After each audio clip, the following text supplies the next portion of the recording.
Buongiorno e ben ritrovati con il TG Flash di New Sicilia. Ad eseguiti i titoli più importanti di questa mattina.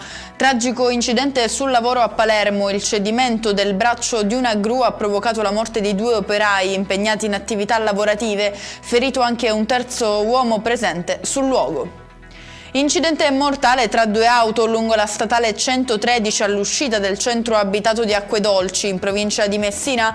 A perdere la vita 2 persone che viaggiavano sulla stessa vettura. A loro poi si aggiunge un ferito trasportato in ospedale per le cure del caso. E ci spostiamo a Palermo per un altro incidente stradale, uno scontro frontale avvenuto nella notte tra 2 auto alla Cala. Il bilancio è di 3 feriti, uno dei quali in condizioni critiche. Domato questa mattina un incendio in un appartamento di Tremestieri Etneo in provincia di Catania. In casa c'era solo un gatto, morto a causa dei fumi e dei gas prodotti durante il rogo. Rimborso dell'IRPEF del 50% per chi dall'estero si stabilirà in Sicilia trasferendo il proprio domicilio fiscale in un comune dell'isola. È quanto prevede, in base a una norma dell'ultima legge di stabilità, il decreto dell'assessore all'economia Alessandro Dannino, approvato oggi dalla Giunta regionale.